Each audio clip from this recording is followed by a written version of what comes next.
Amen. Praise God. Sige po, tumayo tayong lahat. And let's continue to give God praise this evening, for He is good, for He is awesome, for this is a day that He had made for us, and we will rejoice and be glad in it. Hallelujah. I'm casting my cares aside, leaving my past behind. I'm setting my heart and mind on you, Jesus.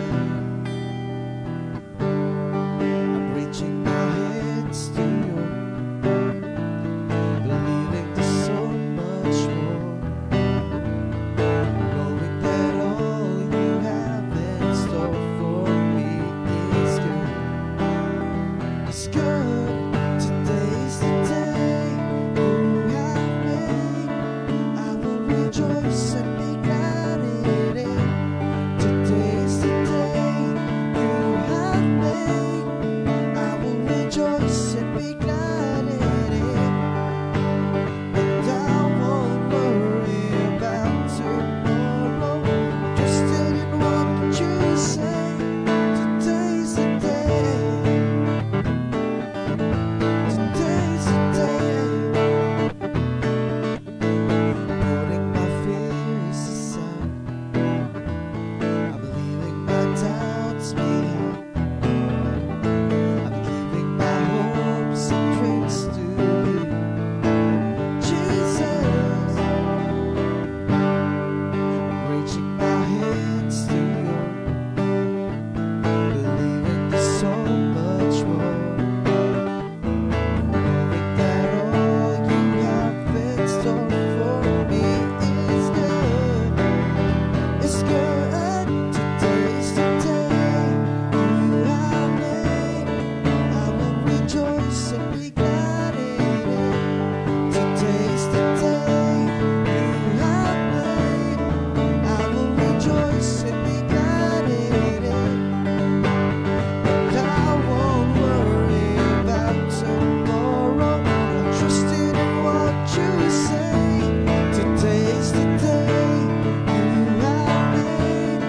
I will rejoice and be glad in it. Today's the day you have made. I will rejoice and be glad in it.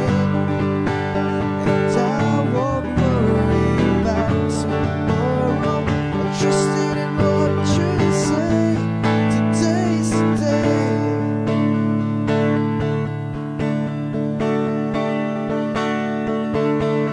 Say, and I will stand upon your truth. And all my days I live for you. And I will stand upon your truth. And all my days I live for you. Today's the day you have made.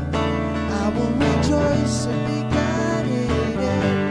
Today's the day you have made. I will rejoice and be glad in it. And I won't worry about tomorrow. Giving you my fears and sorrows. Where you lead me, I will follow. Trusting in what you say. Today's the day. Today's the day. Today's the day. Today's the day. Today's the day.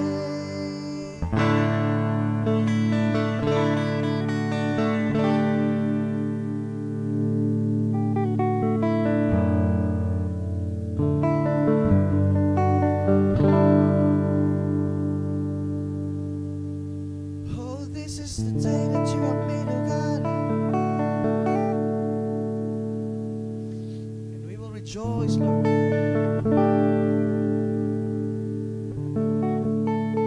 We will rejoice. rejoice and be glad in it.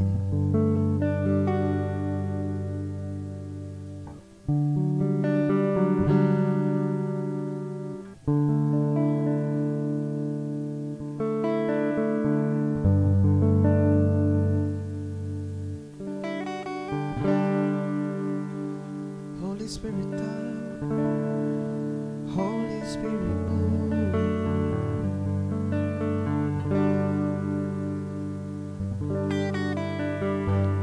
We praise your name, Lord.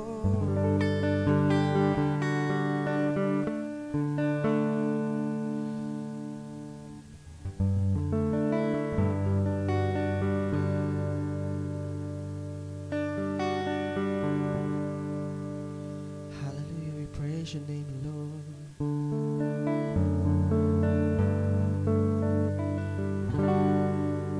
Let your kingdom come, let your will be done, Panginoon. Salamat sa iyong pagkilos sa umagang ito, sa gabing ito, Panginoon.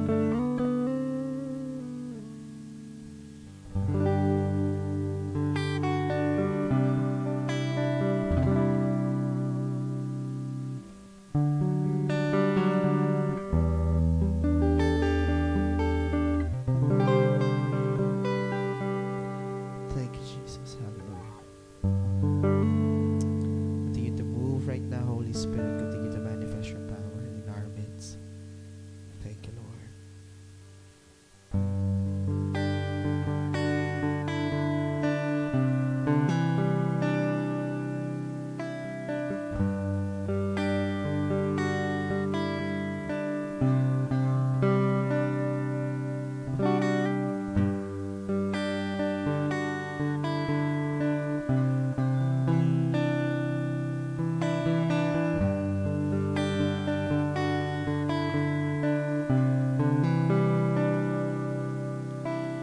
Come, Holy Spirit, fall on me now.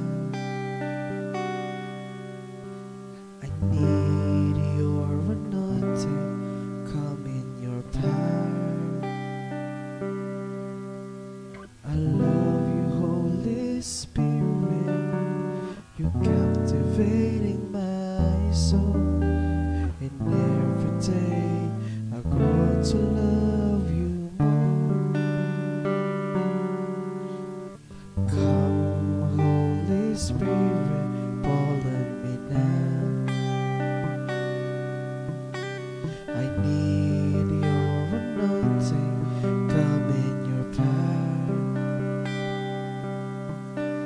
I love you, Holy Spirit.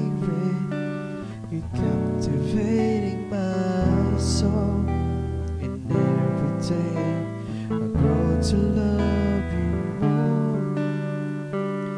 I'm reaching for your heart. You hold my life in your hands, drawing me closer to you. I feel your power renew. Nothing compares to this place where I can see you face to face. I worship you in spirit and in truth.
see you face to face.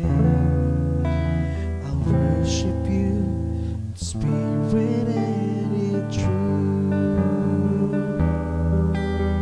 I'll worship you in spirit and in truth.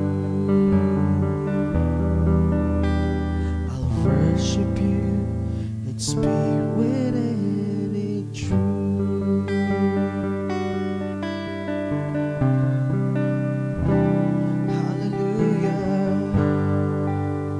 All the glory belongs to you, Jesus.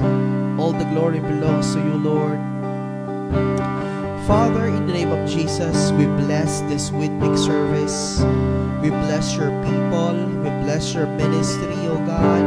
And Lord, as we go and fulfill your will sa aming mga buhay, we continue and we declare, O God, the presence, your presence is here. Angels are here in the name of Jesus. The kingdom of heaven is at hand. There's peace, there's joy in the Holy Ghost. Lord, we pray, O God, and bless your word tonight. Will be a strength to each and every one. Holy Spirit, continue to reveal yourself to us. Continue to reveal, O God, your purpose and your will. And, O God, we give you the glory and honor and praises. In His name we pray. Amen and amen.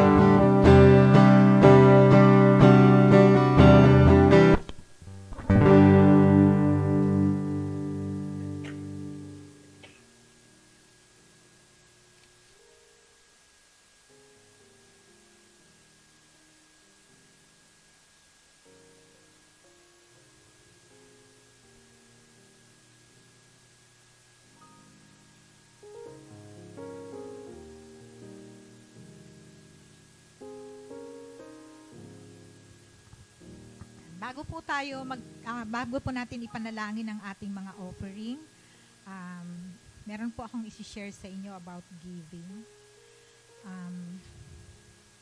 In Matthew chapter 5 verse 48, sabi po dito, kaya maging ganap kayo gaya ng inyong Ama na nasa langit. Amen. So, sabi nga na, be perfect just like your Father in heaven is perfect. Sabi dito, in giving, it's not just about finances, but what it is in you today that you can give to God to be used for His glory. No, sabi nga ganon, ang giving daw ay hindi lamang patungkol sa finances. No, ano ba yung meron ka ngayon na pwede mong ibigay sa Panginoon na magagamit para sa Kanyang kaluwalhatian? Amen. Sabi dito, be perfect as your heavenly Father is perfect. In Matthew 5:48. This means that our heavenly Father does not hold back anything from us. He even gave His one and only Son. Diba? Ganun po yun. Kumbaga ang ating Diyos amang nasa langit, wala siyang hinold back sa atin. Kaya nga kahit yung bugtong niyang anak, ibinigay niya sa atin, diba? So, meron pa ba siyang bagay na hindi pwedeng ibigay sa bawat isa sa atin? Amen po ba? Sabi dito, in Matthew 19, no, makikita natin dito yung story ng rich man who thought he obeyed everything in the law and asked Jesus what is lacking. No? That's when Jesus identified the man's wealth as the vice grip stifling his heart. Kaya't sinabi ni Jesus, ipagbili mo ang iyong mga ari-arian at ipamahagi sa mga may hirap at pagkatapos ay sumunod ka sa akin. The rich man felt sad because he was very rich. Being perfect in the sight of God is to surrender control of everything we have to be used for His glory. No? Ang nais ng Panginoon, no? Pag sinabi kasi nating perfect, yung bang parang wala ng kasalanan o wala ka ng nagagawang kamalian. Ang nais ng Panginoon, yung pagiging perfect natin in all aspects sa buhay natin. Na kung ano yung meron tayo na ibinigay niya, hindi natin ito, kumbaga parang hahawakan natin ng husto para lang sa ating kagustuhan o para sa ating ikaayos. Yung bang para lang sa pangsarili natin, no? Ang nais ng Panginoon, ibigay natin, no? Para magamit para sa ikaluluwalhati niya at lalo na to expand His kingdom here on earth. That is what the Lord wants us to do. Amen po ba? Amen. Yung bang isurrender natin yung lahat ng meron tayo para sa kanyang kaharian. Amen po ba? Amen. So tayo po ay manalangin. Sige po. Hallelujah. Salamat Panginoon sa hapong ito, O Diyos. Salamat Panginoon sapagkat napakabuti mo sa amin. Ikaw ang Diyos na mabuti, O Diyos. Kaya nais mo Panginoon ng iyong mga anak ay tularan ka sa lahat ng aspeto ng buhay. Panginoon, tunay nga na kami create mo in your image and likeness, Lord. Kaya kung anuman, Panginoon, yung minamahal mo, dapat ganun din po kami. At gayon din, Panginoon, sa aming kung ano yung meron kami, ipagkaloob namin, Panginoon, para sa ikaluluwalhati mo. Kaya't sa hapong ito, Panginoon, amin po, O Diyos, na itinataas sa iyo ang mga kaloob na ito na nanggaling sa iyo, Panginoon, na ibinabalik namin sa inyo, Panginoon. Lord, we love you because you blessed us, Lord Jesus. Kaya po, ipinagkakaloob namin sa iyo ito, Panginoon. Gayon din, Panginoon, dinideklarhan namin ang mga kaloob na ito, Panginoon, ay patuloy na magagamit for your kingdom expansion here on earth. Lord, we thank you so much. Dinideklarhan namin ang mga kamay, Panginoon, tuloy-tuloy na pagpapala, tuloy-tuloy na pag-unlad sa mga pinagkakakitaan nila, Panginoon. Lord, wala ka pang anak na nagutom. Kaya Lord, salamat dahil ikaw lamang palagi, Panginoon, yung nagpo-provide para sa amin. Thank you so much, Father God. We give you praise, we give you glory and honor. In the mighty name of Jesus, we pray. Amen and amen.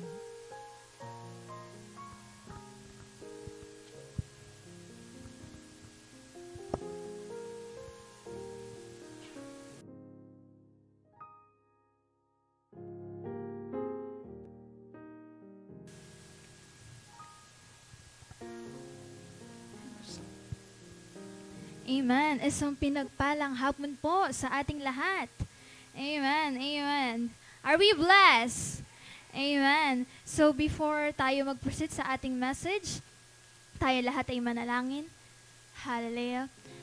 Yes, Lord, Father, in the name of Jesus, O God, Lord God, patuloy ka namin, Lord, pinupuri, Panginoon.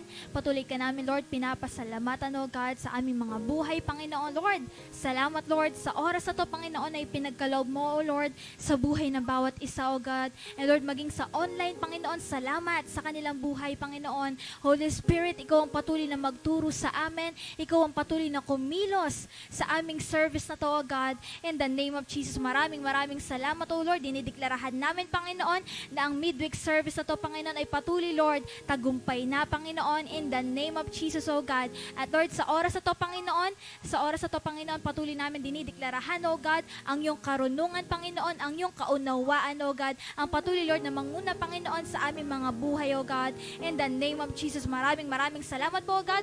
Let your kingdom come, let your will be done, O God. In the name of Jesus, we pray. Amen and amen. Amen. So, isang pinagpalang hapon po sa ating lahat. Amen. Tapikin mo naman yung katabi mo. Shalom. Amen. Amen. So, ang message po na pag-aaralan natin ngayon is all about, ang title po natin is, Breaking the Cycle. Amen. Ano bang ibig sabihin ng breaking the cycle? Amen. Ano ba yung pumapasok sa isip natin? Yung unang pumapasok sa isip natin kapag naririnig natin yung breaking the cycle. Amen. So, ano ba yung cycle? Amen. Kung isa-search natin sa Google, ang lilitaw doon is ang cycle is a series of events that are regularly repeated in the same order. Amen. So, ibig sabihin, ang cycle is ito yung regular na ginagawa mo siya at regular, ulit-ulit lang siya. Kumbaga cycle, so ulit-ulit lang siya, paulit-ulit lang. Amen? So ano ba yung i-break natin na cycle na yon? Amen ba? Ready na ba kayo?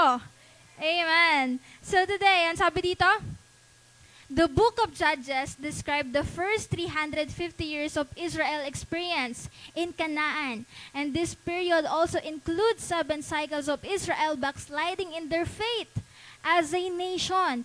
Amen? So, alam naman natin na ang story ng mga Israelites is, ito yung, instead na days lang ang tatahakin nila, is napunta sa years. Amen? Isipin natin, imagine. Amen? 40 years. Amen? Instead na days lang para makapunta sila sa promised land. Amen? Anong nangyari? Amen? Naging years. Amen? Dahil sa pag-disobey. Amen? Ng mga Israelites. Kasi ulit-ulit. Ang sabi ng Diyos, nung una, nung in-instruct niya ang mga Israelites, nung kailangan nila ang tubig, ang sabi niya, ano tawag dito? Hampasin. Hampasin ang bato. Amen? At yun yung unang instruction niya para magkaroon sila ng water. Amen ba? At ang second instruction niya nung kailangan nila ng tubig is hindi na yun. Amen? Hindi na yun yung instruction ng Diyos. Pero anong ginawa ng mga Israelites? Hinampas pa rin nila. Amen? Although, yes, merong tubig na nangyari, no? Pero makikita natin doon na yung disobey pa rin yung disobedience. Amen? Yung hindi nila pagsunod.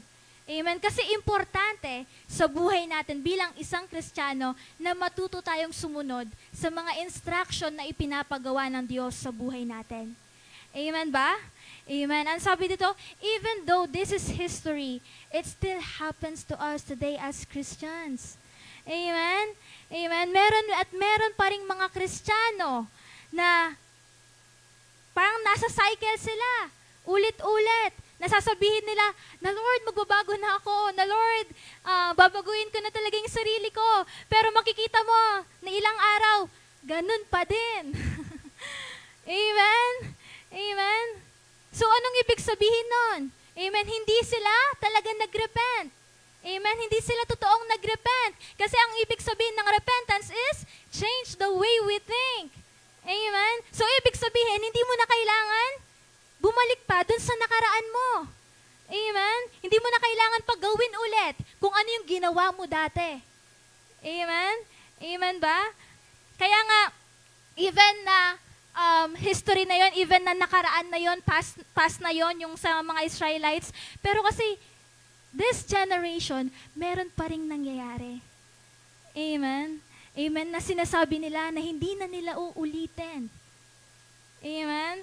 Amen? If you experience or may narinig ka ng mga ganon na, ay, promise po. Diba? May mga ganon pa. Pangako po. Or kaya naman kay Lord mangangako, Lord, pangako. Hindi ko nagagawin yon. Hindi na ako uulit. No? Pero, ilang araw lang, ayan na naman. Amen? Amen? I know naman, ang pagbabago is hindi agad-agad. Amen? It takes time. Amen? May proseso. Amen? Pero nung time na nabago ka na, as in, nabago ka na talaga, amen? Tapos bumalik ka pa sa nakaraan, ay, there's something wrong. May mali. Amen? Amen ba? At ang sabi dito, many of us go through cycles in life. We fall into sin or walk away from God, and sin always leads to slavery. He who sins becomes a slave of sin. Sin begins as an act, becomes a bondage, and then becomes a cycle. Amen? Ang kasalanan, amen, once na nagawa mo yan, once na naging bondage na yan, nagiging cycle na siya. Amen? Sa buhay mo. Amen? Like for example, sa mga kabataan, ganyan. For example, may nag-aya. No, may nagayang isang kabataan na, tara, inom, ganyan. Tara, or party tayo doon. Inom tayo doon. Then sasabihin mo, hindi ako pwede. Hindi ko naman ginagawa yan. Pero pilit ng pilit yung kaibigan mo. Tapos ikaw naman, na ano ka? Natukso ka. Nasa sinasabi niya, sige konti lang. Hala, sige, konti lang, no? Konti lang. Pero di mo pala alam, dun na pala nag-i-start. Amen? Dun na nag-uumpisa na di mo alam na yung paunti-unti mo, parami pala ng parami. Amen? Amen? Kaya nga, lagi nating isipin, no? Bago natin gawin yung isang bagay, bago nating desisyonan yung isang bagay, lagi muna nating isipin tong bagay na to, kung makakabuti ba to, kalooban ba to ng Panginoon sa akin. Amen? Kaya nga nandyan ang banal na spirito. Amen? Siya yung nagsasabi na, no, hindi yan. Amen? Hindi yan makakabuti sa'yo. Amen? Amen ba? So, kailangan nating maging sensitive. Amen? Kailangan nating pakinggan kung ano ang sinasabi ng Holy Spirit sa mga buhay natin. Amen po ba? Amen. At ang sabi dito, if you fall into a sin and stay down and keep justifying and hiding it, you were giving the devil a bigger window of opportunity to access your life. And the best thing to do is run to God and close that door so you do not put your life at risk. In Proverbs chapter 24, verse 16. Amen? Anong ibig sabihin ng verse na to? Ang sabi, if you fall into a sin and stay down, keep justifying and hiding it, you were giving the devil a bigger window of opportunity to access your life. Amen? So, ibig sabihin, no, kung hindi natin i-admit na nagkasala tayo at kung hindi tayo hihingi ng kapatawaran sa Panginoon, amen, binibigyan natin ng kaaway, ng access sa buhay natin. Amen. Hindi natin alam na paunti-unti nagkakaroon na pala ng access si Satan sa buhay natin. Amen. Kasi kung palagi nating gina-justify, no, tinatago, hindi naman ako nagkasala eh. Amen. Kasi minsan ganun, hindi, konti lang kasi yung ininom ko. So, parang wala lang yon. Parang hindi naman ako nagkasala nun. No. Sabi nga, di ba, kahit maliit o malaki, kasalanan pa rin. Amen? So, ibig sabihin, sabi nga ni Pastor Jing, kumupit ka man ng piso, tapos yung isa naman kumipit ng 100, ganun pa rin. Kasalanan pa rin yon. So, ibig sabihin, maliit man o malaki, kasalanan pa rin. Amen?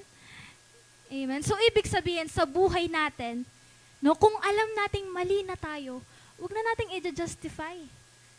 Amen? Minsan kasi, hindi kasi, si ano kasi, or minsan nagtuturo pa tayo. Alam na naman natin na mali na tayo, pero mayroon pa tayong ibang tinuturo. Amen?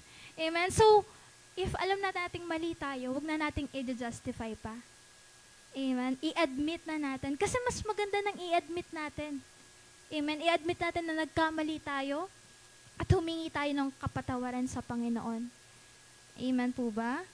Amen. Ang sabi dito, God wants us to break free from things that are holding us back.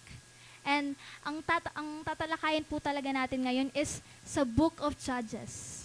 Amen. Sa Hukom, chapter 6, verse 12. Actually, verse 12 to 34 siya. Ayan. We have 5 steps to break the cycle. Ano nga ba yung mga 5 step na yon para ma-break yung cycle? Amen? So the first one is, acknowledge God has a purpose for our lives. Amen? So basahin po natin sa Judges chapter 12. Chapter 6, verse 12 to 18 muna.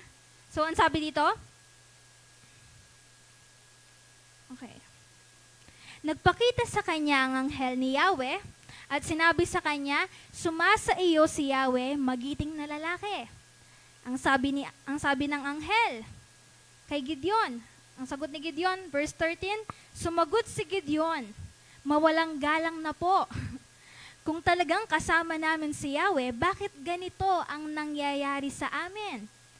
Nasaan na ngayon ang mga kababalaghang ginawa niya noon, gaya ng ikinuwento sa amin ng aming mga ninuno, kung paanong sila'y iniligtas niya sa Ehipto.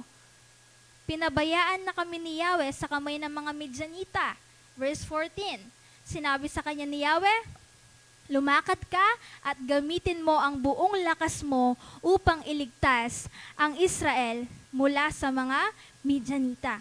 Ako mismo ang nagsusugo sa iyo. Verse 15, sumagot si Gideon, ngunit Panginoon, paano ko maililigtas ang Israel?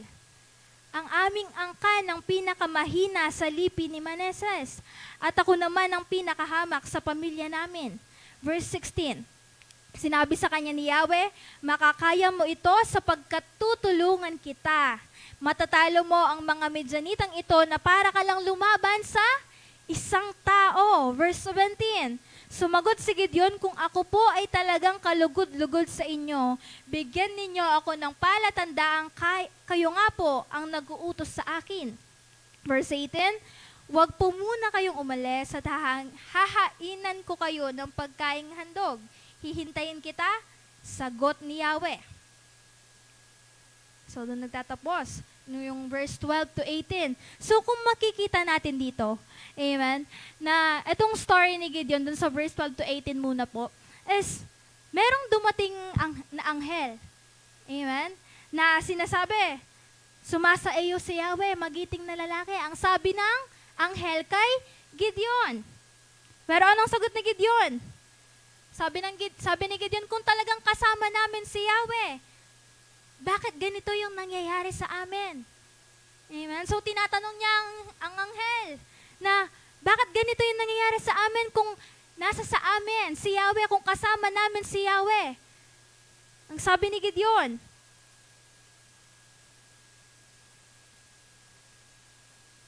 at ang sabi niya pa, pinabayaan na kami ni Yahweh. Ang sabi pa ni Gideon. Pero anong sinabi sa kanya ni Yahweh? Lumakad ka at gamitin mo ang buong lakas mo upang iligtas ang Israel mula sa mga Midianita. Ako mismo ang nagsusugo sa iyo. Pero anong sagot? Anong response na ginawa ni Gideon?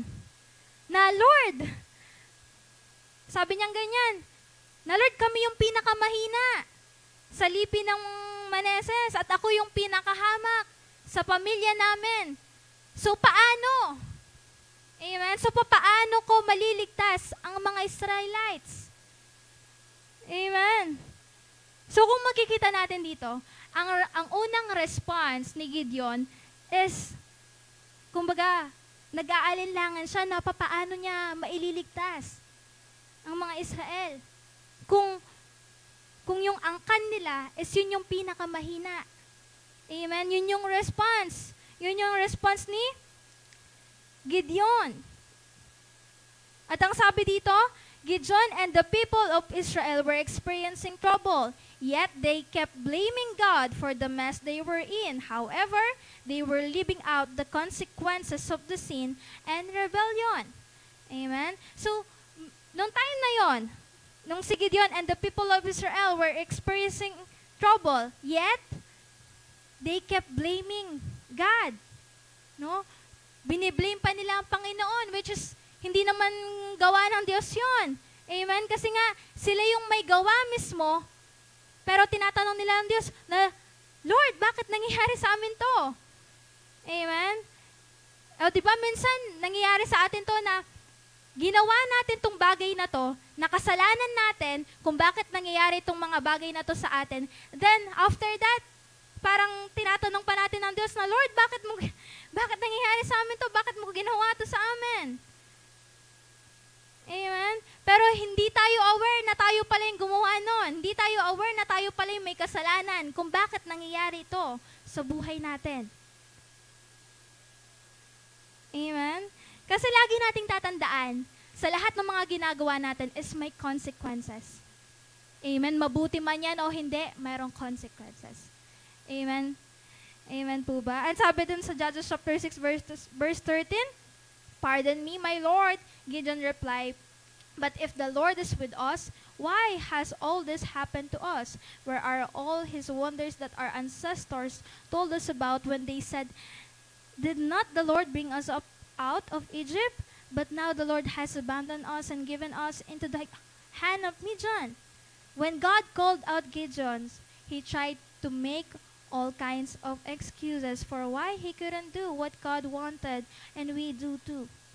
Amen? Noong time na tinawag si Gideon, kung nakita natin, di ba, nabasa natin yung mga verses, ang daming mga excuses ni Gideon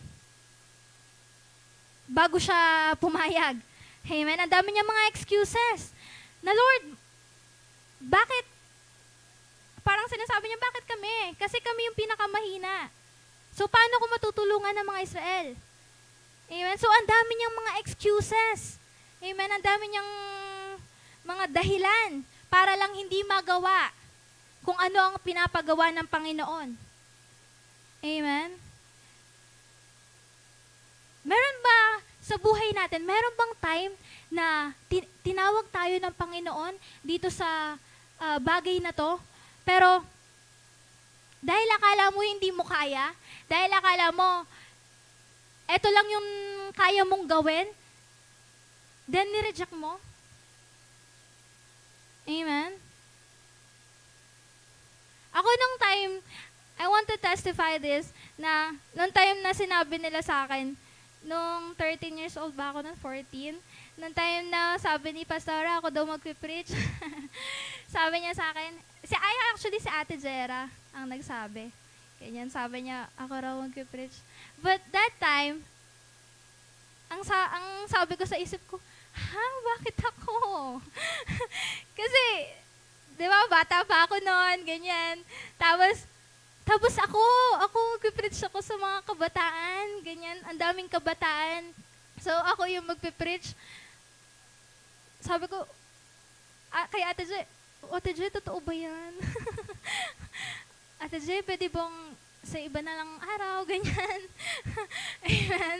Pwede bang ganyan, sa ibang araw na lang? Kasi, feeling ko kasi hindi ko kaya. Feeling ko hindi ko talaga kaya noong time na yon. And then, sabi ko sa sarili ko, okay, kaya ko to. Then, nung malapit na ako mag-preach talaga, nung a week before, pinapaano ko pa pinapa-extend ko pa. Ate Jay, pwede bang next week na iba na muna? Sabi kong ganyan. Kasi, feeling ko po talaga, hindi ko po talaga kaya. Yun yung maano sa isip ko, paano ko sasabihin? Paano ko gagawin? Amen? Then, okay, sabi ko sa sarili ko, okay, kaya ko to. Okay, kaya ko to. Ayan. And then, dumating na ng time na nag-preach na ako. Tapos, nung natapos na, thank you, Lord. Pasabi na lang talaga ako na thank you, Lord. And, isa yun sa mga lesson na, kapag tinawag ka ng Diyos, agad yes. Amen? Kasi, yun yung pagkatawag mo eh. Amen? Kasi once na yun yung calling mo, amen? Once na yun yung calling mo, tapos na-reject mo, sayang. Amen? Sayang ang opportunity. Amen? Sabi nga, kung binigyan ka ng opportunity ng mga leaders mo o ng mga pastors mo, grab it. Amen? Kasi hindi basta-basta yun eh. Amen? Hindi basta-basta na, hindi sila basta-basta pumipili. Amen? So once na tinawag ka ng Diyos, amen? Once na kinol ka ng Diyos na ito yung pagkatawag mo, yes agad. Amen? Kasi minsan diba, nag-aalinlangan tayo na yung nagdadalawang isip tayo na kaya ko ba itong gawin? Amen? Na kaya ko ba itong gawin? Parang malalagpasan ko ba to? Ganyan. Amen? Pero hindi mo pala alam, kapag nag-yes ka, doon mo makita, ay, kaya ko pala. Amen? Doon mo masasabi na, kaya ko palang gawin to. Meron pala akong gift sa ganito, meron pala akong talent sa ganito, or kung saan ka man tinawag ng Diyos. Amen? And doon mo masasabi, kasi sabi nga, huwag mong sasabihin na hindi mo kaya kung hindi mo pa natatry. Amen? Kasi minsan ganun tayo. Diba? Kung hindi pa natin nagagawa, hindi ko kaya yan. No? Parang kasi yung nasa mindset mo is, hindi mo kaya yan, hindi mo magagawa yan, hanggang dito ka lang. Amen? Pero kaya mo pala. Amen? And sabi dito, Gideon heard the angel's words. He just didn't fully understand or believe them. And our lesson here is that we must not see our limitations and weaknesses. Instead, we must see and acknowledge God's purpose. Amen po ba? Amen. And nung time dito sa story ni Gideon, nung time na sinabi niya na, parang pinanghihinaan siya ng loob kasi nga, sila yung pinakamahina na angkan. Ang lesson doon is, kailangan, para kasing nakikita na natin na may limit ka. May limitations ka. Amen? Pero once na nag-yes ka sa Panginoon, makikita mo na hindi ka lang pala hanggang doon.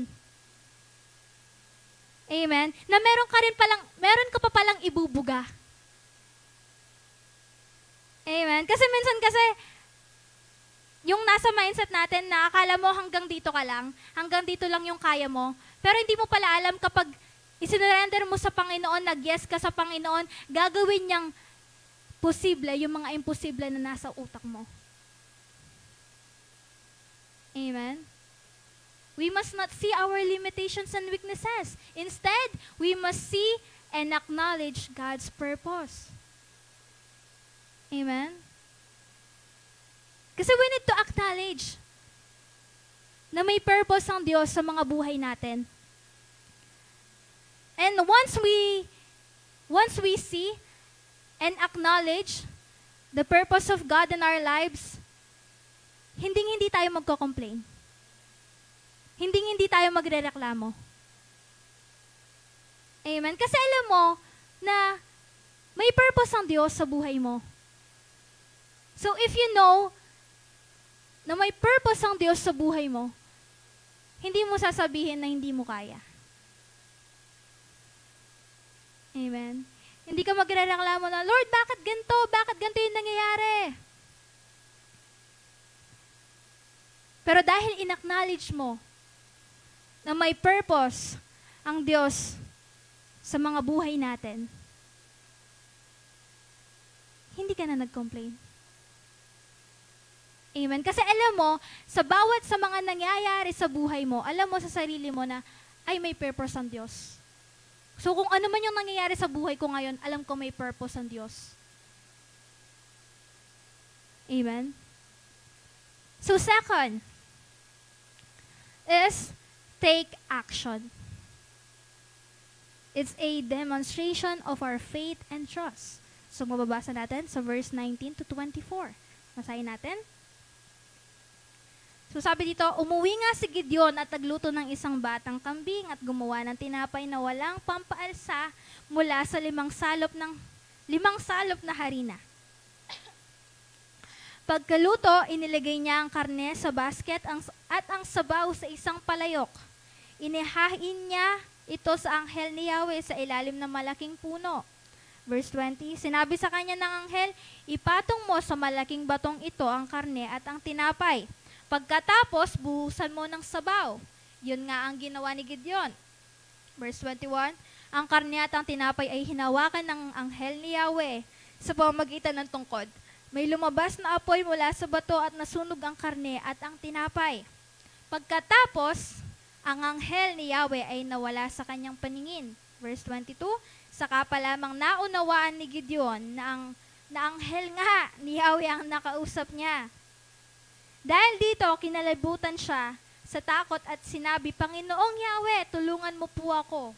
Harap-harapan kong nakita ang inyong anghel. Verse 23, ngunit sinabi sa kanya ni Yahweh, huminahon ka, huwag kang matakot, hindi ka mamamatay.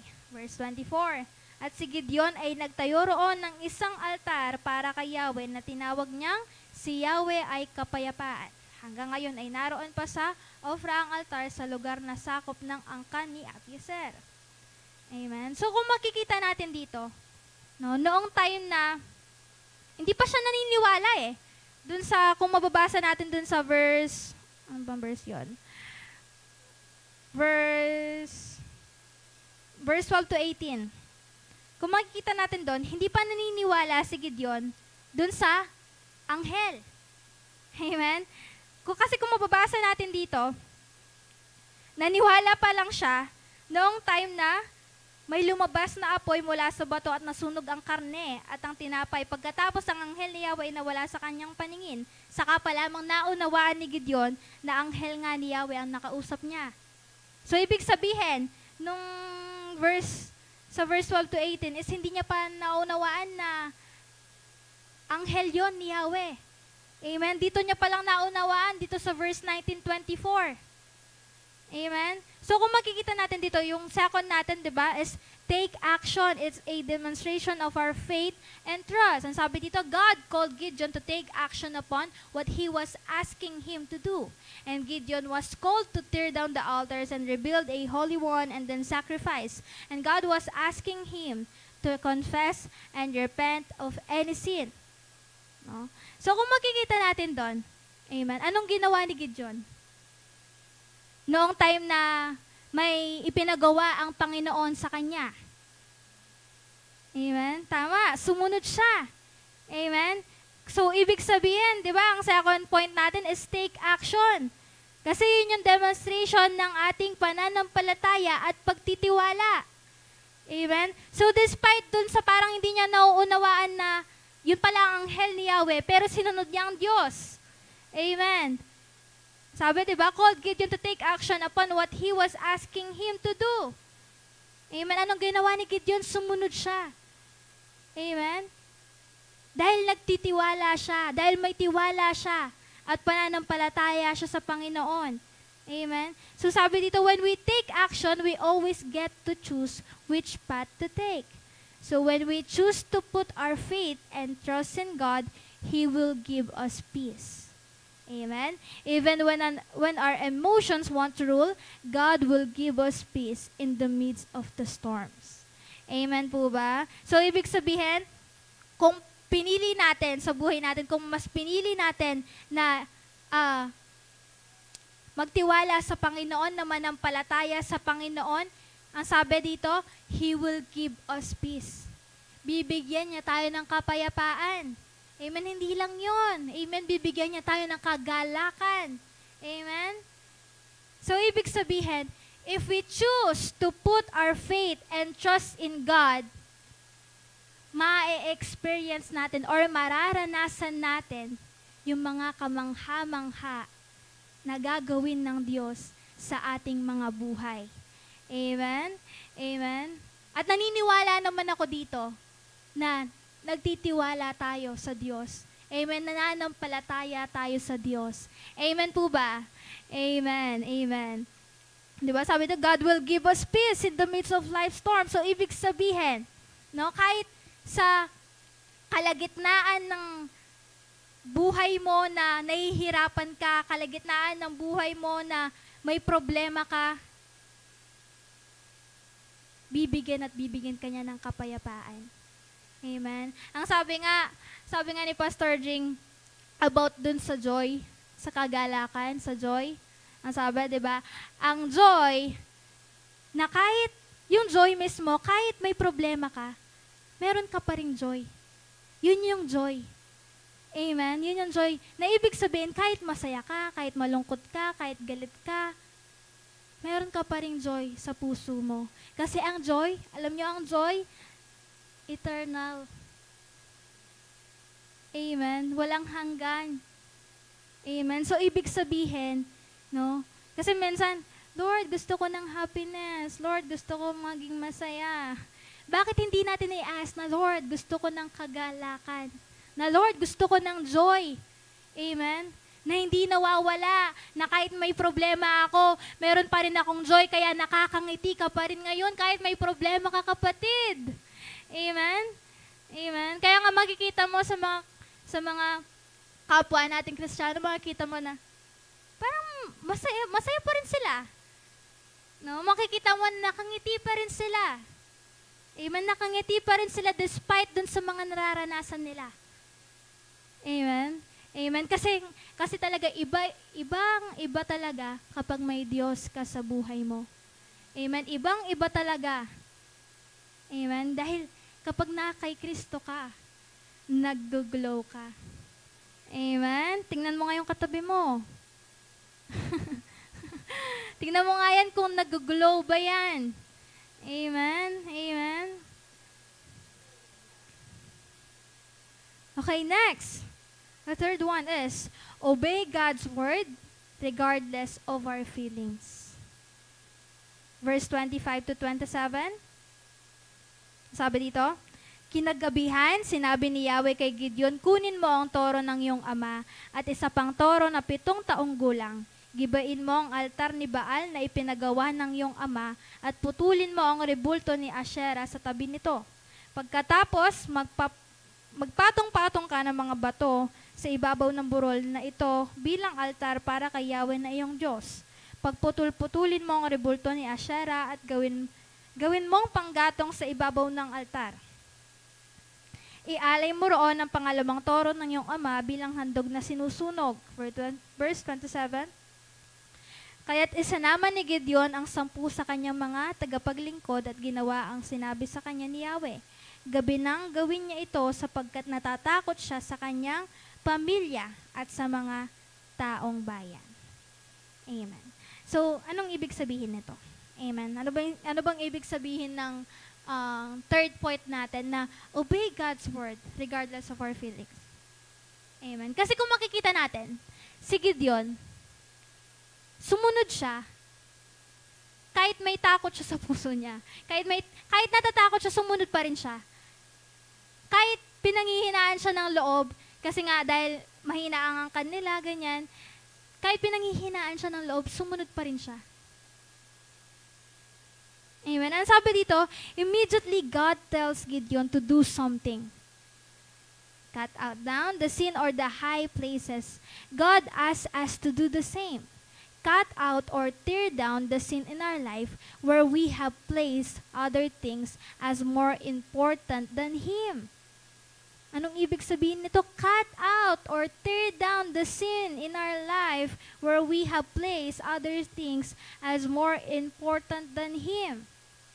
Amen. Ang ibig sabihin nito, no, ialis natin yung mga bagay na hindi karapat-dapat na para bang sa buhay natin mas importante ito kaysa sa Diyos.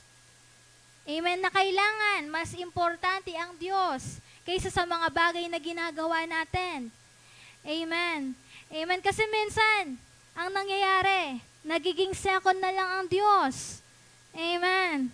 Nagiging first na ang, nagiging first na ang pag-aaral, nagiging first na ang work, nagiging first na ang business. Amen. So kapag naalala mo lang ang Diyos, ay Lord, thank you. Ganyan. Which is mali. No? Sa isang puno, di ba kapag, ang tawag doon sa punong yung merong kinakat na sila, ano kasing tawag po? Ganon, parang ganon. Yung inaalis na, yung mga, ano tawag doon? Yung mga tuyo, ganyan, inaalis na yun, di ba? No? So, ibig sabihin, sa buhay natin, parang ganun din. Amen? Kung ano yung mga hindi dapat, no? Kung ano yung mga hindi nakakabuti sa atin, inaalis yan. Amen? Amen? Kasi para malaman natin na mas importante ang Diyos kaysa sa mga bagay na ginagawa natin. Amen po ba? At ang sabi dito, Gideon was fearful, yet he chose to believe God and obey. Amen? We too must push past the fear and step into faith, and God will meet us there. So, anong ibig sabihin nito? Amen? Even na yung takot ni Gideon, no? Even natatakot siya, but still, mas pinili niyang sundin ng Diyos. Amen? Mas pinili niyang alisin yung takot niya para sumunod sa Panginoon. Amen? Kaya ba natin gawin yun sa Panginoon? Amen? Na kahit natatakot ka na, no? Takot ka na, pero ipinapagawa ng Panginoon sa'yo to, ginawa mo siya. Amen? Amen? Huwag tayong maging katulad ni Jonah. Amen? Diba? Dahil nga sa Nineveh siya pinapapunta ng Panginoon. Amen? Kasi, ang akala ni Jonah, dahil yung mga tao dun, di ba, iba. Amen? So, ang ginawa ni Jonah, umalis siya doon, tumakas siya. Amen? So, huwag tayong maging katulad ni Jonah. Amen? Na, anong tawag dito?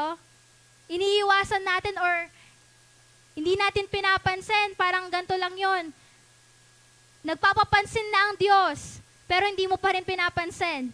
Amen? Nagpapapansin na ang Diyos, nire-reject mo pa rin. Amen? Which is mali. Amen? Gusto ba nating magpapansin pa siya bago natin siya pansinin? Amen? Kailangan kung tinawag ka na ng Diyos, then yes. Always yes. So sabi, di ba sa kanta? Yes, Lord, yes, Lord. Amen? Kinakanta natin yon. Pero minsan ata, yes, Lord, no, Lord, yes, Lord, no, Lord. Amen? Minsan ata ganon. Amen? Instead na yes, Lord, but parang nagiging yes, Lord, no, Lord, yes, Lord, nagiging alternate. Amen? Which is hindi tama. Kasi yun yung ipinapagawa ng Panginoon sa yun eh. Amen? Kasi hindi niya naman ipapagawa sa yun kung mapapahamak ka. Amen? Ano bang gusto ng Panginoon? Mapahamak ka or, di ba, makabuti. Yun para sa'yo. Siyempre, ang gusto ng Diyos is makakabuti yun para sa'yo. So, kung ano man yung gagawin mo. Amen? Kaya wag tayong mag-yes, Lord, no, Lord, ha? Amen? Amen? So, next. We don't have to go it alone or we don't have to do it alone. In verse 27, sabi, di ba, kaya't isinama ni Gideon ang 10 sa kanyang mga tagapaglingkod at ginawa ang sinabi sa kanya ni Yahweh. Gabi nang gawin niya ito sapagkat natatakot siya sa kanyang pamilya at sa mga taong bayan. Amen. So Gideon had help tearing down the altars and doing the task God had asked him to do. Gideon took a great risk to obey God. The people of the town wanted to kill him, but he had others surrounding him. He was not alone. Our lesson here is that we don't have to do it alone either. The enemy wants to isolate us. God wants us in relationship with others so we can ask for prayer, ask people to stand with us and support us. We were never meant to do life alone. We need each other. Amen? Amen. Kaya kapatid, kailangan mo ang iyong katabi. Kung may katabi ka ngayon. Amen? Amen? Kailangan natin ang isa't isa. Dahil sabi nga sa salita ng Panginoon, 2 are better than 1. So, ibig sabihin, amen, kailangan natin ng isa't isa. Amen? Kasi, hindi natin kaya kung tayo lang mag-isa. Amen? Lalo na kung wala pang guide ng banal na spirito, hindi mo talaga kaya. Amen? Kasi kakayanin mo yan kapag may kasama ka. Amen? At kapag may kasama ka at guide ka, no, ng banal na spirito, amen? Dahil ang Holy Spirit ang magtuturo sa'yo kung ano yung mga dapat mong gawin. So, ibig sabihin is we were never meant to do life alone. Amen? Because we need each other. Dahil sabi nga, di ba? 2 are better than 1 because they have a good reward for their toil. For if they fall, one will lift up the other. But woe to one who is alone and falls and does not have another to help. Again, if 2 lie together, they keep warm. But now, how can one keep warm alone? Amen? So, ibig sabihin, no, kung may time man na may nangyari dun sa isa, di ba? Merong isang mag-a-uplift sa kanya. Amen? Amen? Na merong isang tao na mag-encourage sa kanya. Amen? So, we need each other. Amen? Kaya wag nating sasabihin na, ay, ali, agyo kay ni. Yakong dili, agyo kay ni. Amen?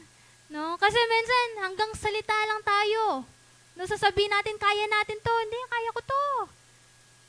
Kaya ko to, ako lang mag-isa. No? Kasi, walang mangyayari kung puro yabang lang. kung wala naman sa gawa. Amen? Kasi, meron tayong ma-encounter na mga tao na, as in, kapag sa salita, okay sila. As in, gagawin ko to, ganyan. Hindi, ako na lang dito. Kaya ko to. Then after nun, pag action na, no? Walang ginagawa. Amen? Amen? Kaya nga, hindi puro yabang lang. Amen? Kailangan din nating mag-act. Amen? So, ibig sabihin, no? We need each other. Kailangan natin ang isa't isa. Amen? Amen po ba? Kaya nga, di ba, si Adam and Eve, di ba, nung time na kinreate ng Diyos, si Adam and Eve, anong ginawa ng Diyos? Amen? Binigyan niya ng isa, which is si Eve. Amen? So, ibig sabihin, kailangan natin ng isa't isa. Amen po ba? Ang sabi dito last, stand your ground. Amen. Ito yung pinaka-importante. Stand your ground. If you want to break yung cycle na meron ka ngayon, kailangan mong panindigan yung mga sinasabi mo, kailangan mong panindigan yung mga dinidesisyonan mo. Amen. Kasi kung sasabihin mong hindi mo gagawin yan, or hindi mo na uulitin yung bagay na yun, then dapat makita na hindi mo na nga talaga ginagawa. Kaso ang nakikita ata, ginagawa pa rin. Amen? So, we need to stand our ground in verse 28 to 34. Sabi dito, kinabukasan ng madaling araw, nakita na lamang ng mga tao na wasak na ang altar ni Baal at putol-putol na ang rebulto ni Asherah na ipinanggatong sa pangalawang toro na sinunog sa altar na itinaya roon. Verse 29, nagtanungan sila, sino kaya ang may kagagawan nito? Nagsiyasat sila at nalaman nilang si Gideon na anak ni Joas ang may kagagawan niyon. Verse 30, sinabi ng mga taong bayan kay Joas, ilabas mo rito ang anak mo at papatahin namin.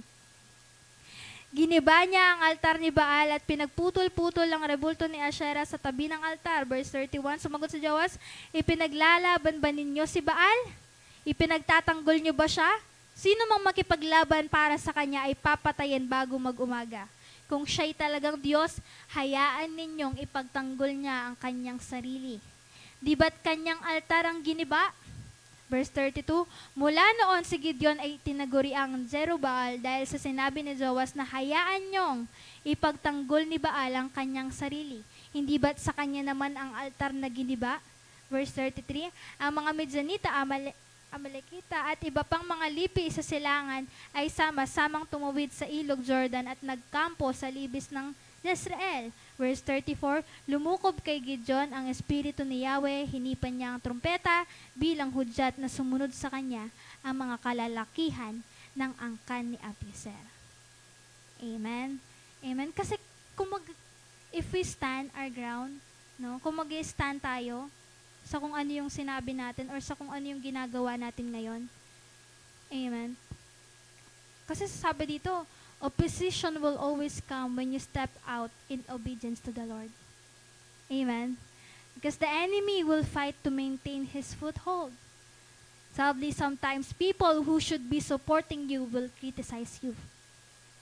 And people came against Gideon and even called him names, but he stood his ground. Gideon stepped out in obedience to the Lord and stood his ground even when people came against him and the Spirit of the Lord came upon him.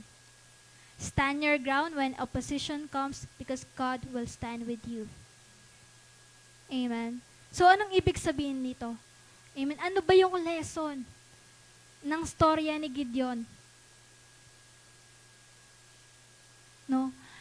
Marami mang tao na mag-against sa ginagawa mo. Amen? Kasi, di ba, may mga tao talaga na mag-a-against. May mga tao talaga na aayawan ka. May mga tao talaga na maiinis sa'yo na, ba't mo gagawin yan, pakanyan, na against sa mga ginagawa mo. Pero kailangan mag-stand tayo. Ne? Kasi anong ginawa ni Gideon? He stood his ground. Even though maraming tao na nag-against sa kanya, maraming tao na umayaw sa kanya, sa kanyang ginawa. Pero anong ginawa ni Gideon? Dahil alam niya na kalooban to ng Panginoon, he stood his ground. So dapat ganun din tayo. No? Bilang isang Kristiyano, bilang isang mananampalataya, kung ano man yung maging against sa atin, kung sino man yung umayaw sa atin, let them be. Hayaan niyo sila. Amen? Amen? Hayaan natin sila. Amen? Kasi ang Diyos, tutulungan ka niya. Amen? Because if we stand to our ground, when opposition comes, ang sabi, di ba? God will stand with you. Amen? Kasi kung alam naman natin na sa buhay natin, na yung ginagawa natin is kalooban ng Panginoon, huwag tayong matatakot. Huwag tayong matatakot na gawin yung isang bagay na kalooban ng Panginoon. Amen? Na kasi minsan, ang nangunguna sa buhay natin is takot, which is dapat mawala. Amen? Kasi kung alam mo na yun ang kalooban ng Diyos, at kung alam mo that God will stand with you, hindi ka matatakot. Hindi ka matatakot na gawin mo yung ipinapagawa ng Panginoon sa'yo. Kasi alam mo naman sa sarili mo na tama yung ginagawa mo. Na kahit maraming mga tao na mag-against sa'yo, pero dahil alam mo sa sarili mo na tama yung ginagawa mo, na kalooban ng Diyos ang ginagawa mo, hindi ka magpapa-apekto sa mga sinasabi nila.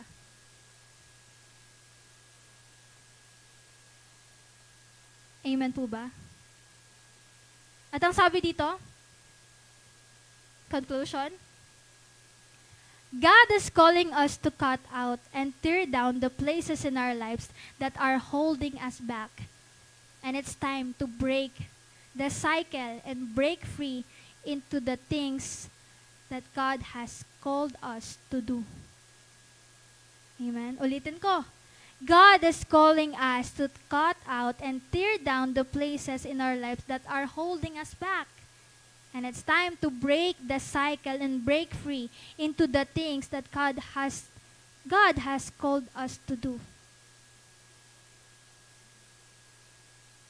Amen? So kung ano man yung nagpapa-hold back sa buhay natin, we need to cut it. Para malayang makakilos ang Panginoon sa buhay natin. Amen? Kasi once na hindi mo kinat yan, ang hirap. Mahihirapan ka. Mahihirapan ka na gawin mo ang kalooban ng Diyos. Kasi nandun pa rin eh. Nandun pa rin yung nag-hold back sa'yo. Amen? So, anong kailangan nating gawin? Ito na yung time para i-break kung ano man yung cycle na na-experience natin ngayon.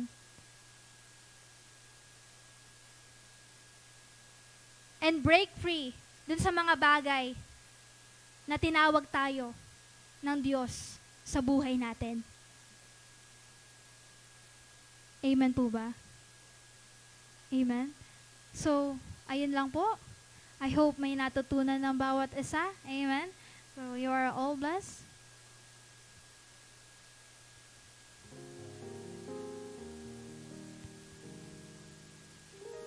Amen. Hallelujah. Thank you, Lord. Amen. Breaking the cycle, no? Ang ganda nung ang ganda nung mensahe, no? Makikita natin diyan, no, yung sa summarize ko lang po yung Book of Judges, no? Ano ba yung nilalaman niya? Makikita natin diyan, no, yung breaking, it means kailangan masira yung mga bagay-bagay na paulit-ulit na nangyayari sa mga buhay natin. Amen. But makikita natin dito, no, sa kabuuan po ng Book of Judges, no, makikita natin diyan paulit-ulit yung mga ginagawang kasalanan ng mga Israelites. Tama ba? At alam niyo po, naging matagumpay ang bawat battles, ang bawat laban ng mga Israelita dahil na rin doon sa katapatan at pagmamahal ng Diyos sa kanyang bayan. Amen po ba?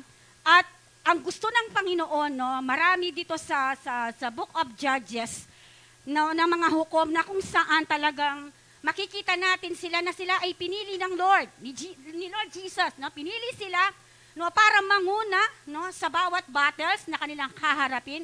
But makikita natin dito, no, meron pa rin pagkakataon sa kanilang mga buhay, no, nagkaroon sila, no, ng mga doubts, no, bagamat nandun na yung instruction ng Lord.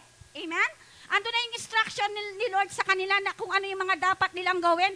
At nakikita naman din nila na mismo, no, nagpapakita na ni si Lord ng mga himala. Pinapakita ng Panginoon na sasamahan sila. Tama po ba? At alam niyo yon na yung obedience, kaya nga sinabi, no, obedience is better than sacrifice. Ang mahalaga dito, may pagkakataon man nagkakaroon tayo ng doubts, no, sa mga buhay natin. Although na tayo ay mga lingkod ng Panginoon, dumarating man sa pagkakataon ng ating mga buhay na merong mga pinapagawa ang Lord sa atin, no? But sometimes nagkakaroon tayo ng doubts. Nakikita na natin yung mga milagro, nakikita na natin yung mga ginagawa ng Panginoon personal sa ating mga buhay. Pero dumarating pa rin yung pagkakataon, nagkakaroon tayo, no? Nililimitahan natin yung kayang gawin ng Panginoon sa mga buhay natin. Tama po ba? Kaya nga dito makikita natin si Gideon nung una. Amen, nakikita natin, may mga complaint, tama ba? Nililimitahan niya yung pwede, yung kakayahan, no, na meron siya.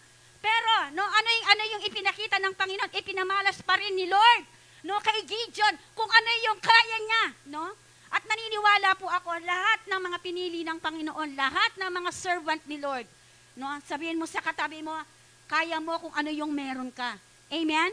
Bawat isa sa atin. Kaya nga sabi niya dito doon sa message ni Chacha, nakita ko doon, huwag nating limitahan yung meron ka na ibinigay ng Panginoon. Amen ba? Sabi dito, huwag mong limitahan yung sarili mo sa mga bagay-bagay, no, na ibinigay ng Lord para sa atin. At eto pa, no rooms, walang lugar, walang puwang, anumang doubt sa mga servant ni Lord. Amen ba? Amen ba? Sabi dito, no rooms, no, sa atin yung doubts of fear. Kapag alam mo, sabi ni Chacha kanina, no, doon sa huli, kailangan tayuan mo. No, sabi niya doon, tayuan mo kung ano yung alam mo na tama sa harapan ng Panginoon. Amen ba? Amen po ba? And sabi niya dito, take action. Amen. Kailangan yung mga bagay-bagay, no, na nakikita natin, na ginagawa ng Panginoon, yung mga bagay-bagay na nakita natin, na-experience at ipinapakita ng Panginoon, you must do it. Amen. Sa biyaya, no, at kapangyarihan ng Panginoon. Amen. Ang sabi dito, no, ang Panginoon, no, ang gusto niya na mangyari sa atin, na kailangan yung mga nire-response natin according doon sa plano niya, ay tama. Amen. Amen po ba?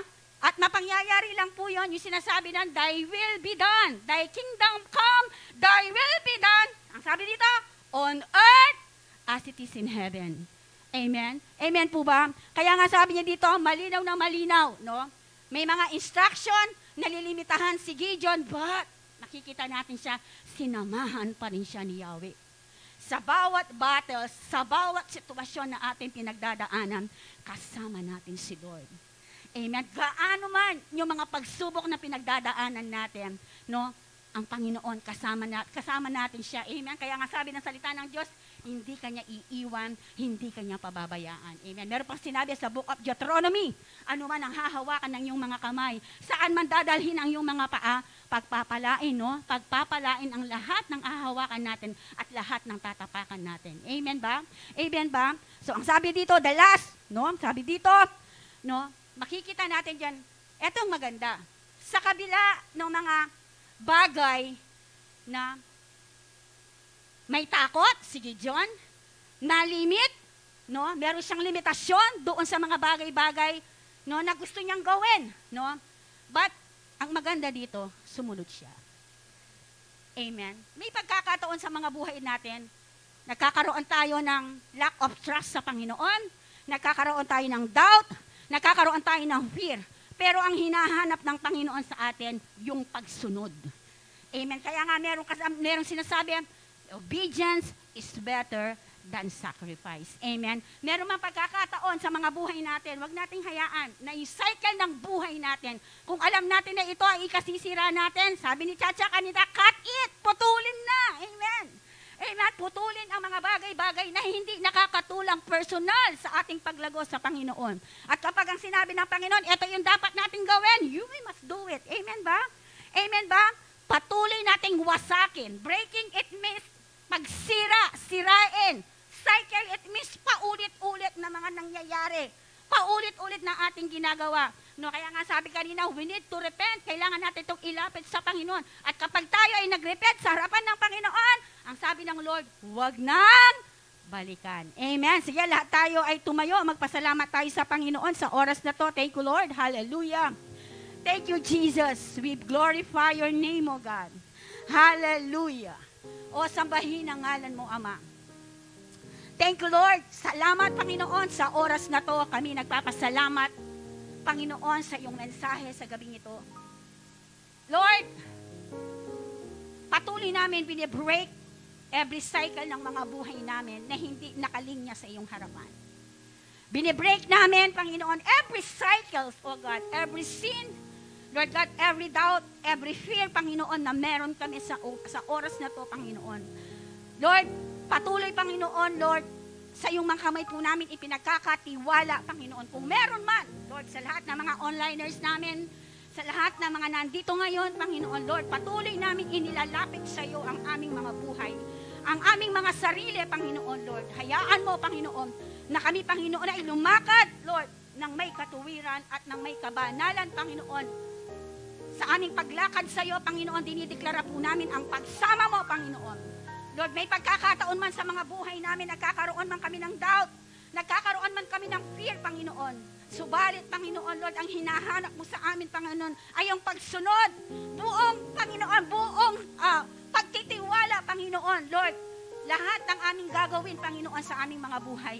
Maraming salamat, Panginoon. At Lord, patuloy, Panginoon, Lord, sa oras na to, amin pong ipinagkakatiwala ang aming mga buhay, ang aming mga sarili, ang bawat pagsubok, Panginoon, na pinagdadaanan ng iyong mga anak. At sa oras na to, Panginoon, Lord, anuman, Panginoon, ang mga sitwasyon na pinagdadaanan, may mga karamdaman man, Panginoon, sa pamilya, I declare, Lord God, Isaiah chapter 53, verse 5, Lord God. Sinabi mo, Panginoon, sa pamamagitan ng latay at sugat ng aming Panginoong Jesus, Panginoon, Lord, kami pinagaling mo na, Panginoon. Lord, sa oras na to, lahat ng mga pangangailangan personal, Panginoon, financial, Lord God, right now, God. Lord, dinideklara po namin, Panginoon, Lord, ang kahirapan na hindi nanggaling sa iyo. Amin pong pinuputol, Panginoon, Lord God, amin binibreak, oh God, the cycle of God, of poverty, Lord, in the name of Jesus, sa oras na to, Lord. Kinakansela po namin ito sa pangalan ni Jesus, Lord God. In the name of Jesus, Lord. Patuloy rin namin binibreak, oh God, every cycle, Panginoon, Lord, sa oras na to, Panginoon, compromising spirit, Lord God, right now, Lord, binibreak po namin ito in the name of Jesus, Lord God. Lord, wala pong room, Panginoon, ang compromising, Panginoon, sa mga buhay namin, Lord. Amin pong dinideklara, Panginoon, Lord, sa oras na to, ang katotohanan, Panginoon, ang magre-reveal, Panginoon, ang katotohanan, Panginoon, ang siyang amin dinideklara, mag-o-overrule, Lord God, magre-reign, Panginoon, sa buhay namin. Dahil alam namin, Panginoon, pinaghaharian ka namin, Panginoon, sa aming mga buhay nung tinanggap ka namin bilang Panginoon at tagapagligtas ng aming mga buhay.